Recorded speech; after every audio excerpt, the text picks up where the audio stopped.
কর্মী সমর্থকদের উপর হামলা হুজুতে বাড়িঘর ভেঙে দেওয়া, অগ্নিসংযোগের মতো ঘটনা ঘটে। আর তাতে বহু মানুষ অর্থাৎ বিজেপি কর্মী সমর্থকরা তারা কিন্তু ঘর ছাড়া হয়। কেউ জেলা শাসক অফিসে, আবার বেশ কয়েকজনকে কিন্তু এনে রাখা হয়েছে ভগৎ সিং যুব আবাসে। ভগৎ সিং আবাসে রাখার পর আজ দেখা গেছে ঘর ছাড়া কর্মীদের সাথে দেখা করেছেন বিজেপি নেতৃত্বরা। এখানে উপস্থিত ছিলেন বিজেপি রাজ্য সভাপতি রাজীব ভট্টাচার্য, উপস্থিত ছিলেন বিধায়িকা কল্যাণী সাহা রায়, বিজেপির সাধারণ সম্পাদক বিপিন দেববর্মা, উপস্থিত ছিলেন সহ সভাপতি তাপস ভট্টাচার্য সহ অন্যান্যরা। রাজধানী আগরতলার ভগৎ সিং যুব আবাসে একাংশ কর্মী সমর্থকদের সাথে তারা দেখা করেন এবং দেখা করার পর তিনি সংবাদ মাধ্যমের মুখোমুখি হয়ে আশ্বস্ত করেন যে খুব দ্রুত পরিস্থিতি স্বাভাবিক হবে এবং যারাই এই সন্ত্রাসের সাথে যুক্ত রয়েছে, অর্থাৎ নির্বাচনী বা ফলাফল বেরিয়ে আসার পর যেভাবে বিভিন্ন জায়গায় সন্ত্রাসের ঘটনা উঠে এসেছে, যারাই এই ঘটনার সাথে যুক্ত রয়েছে অভিযুক্ত, তাদের প্রত্যেককেই আটক এবং প্রত্যেকের বিরুদ্ধেই পদক্ষেপ গ্রহণ করা হবে, রাজ্যে শান্তি ফিরিয়ে আনা হবে।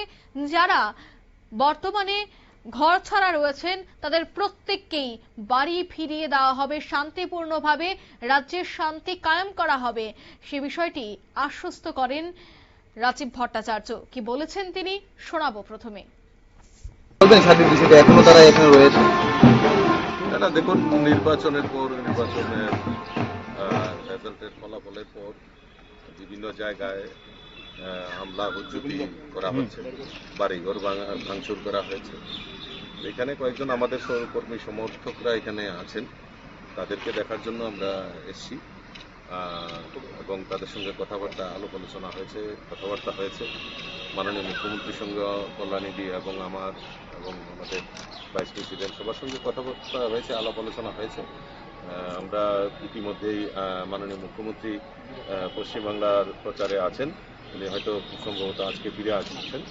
আসার পর আমরা আরও উচ্চ পর্যায়ে আমরা বৈঠক করব এবং তারা যাতে বাড়ি ঘরে নিরাপদে যেতে পারে তার যাতে সুব্যবস্থা করা হয় এবং তার ব্যবস্থার জন্য আমরা কথা বলছি এবং আগামী দিন তাদেরকে অবশ্যই বাড়ি ঘরে পাঠানো হবে এবং তারা যাতে নিরাপদে থাকতে পারে তার ব্যবস্থা, ল অ্যান্ড অর্ডার সেটা দেখবেন না। মাননীয় মুখ্যমন্ত্রী আশ্বস্ত করেছেন সেই ব্যাপারে, আবার টেলিফোনে আমার সঙ্গেও কথা হয়েছে।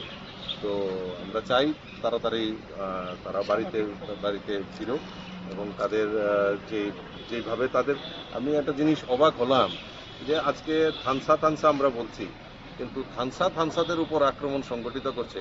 এটা একটা কি ধরনের রাজনৈতিক পরিমণ্ডল তৈরি হয়েছে এবং সেটা আগামী দিন কোন জায়গায় গিয়ে দাঁড়াবে, তো তার থেকে আমাদের বিরত থাকতে হবে এবং সবাই যে আমরা যে এক ত্রিপুরা শ্রেষ্ঠ ত্রিপুরার কথা বলছি, সেখানে সবার মিলিতভাবে, সেখানে জাতি জনজাতি সকল অংশের মানুষের মেলবন্ধনের মাধ্যমে এই ত্রিপুরাকে সমৃদ্ধশালী করতে হবে, এই স্লোগানকে সামনে দিয়ে আমরা এগিয়ে নিতে চাই।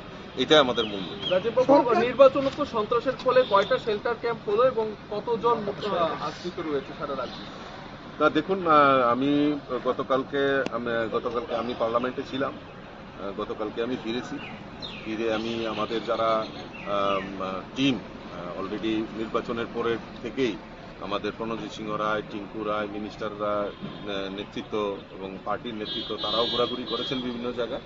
আমার কাছে এখন অব্দি যে জায়গায় যেটা খবর রয়েছে, এখনো 5-6 জায়গার মধ্যে রয়েছে।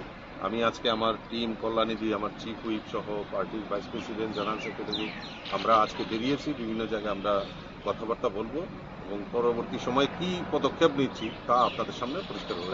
24 বাহিনী বা সেন্ট্রাল ফোর্স ছিল ইলেকশনকে কেন্দ্র করে, এরপরেও এই ধরনের আমরা বিশ্বাস করি না, কারণ যারা আজকে আক্রান্ত এবং যারা আক্রমণ করছে তারা এই রাজ্যেরই মানুষ।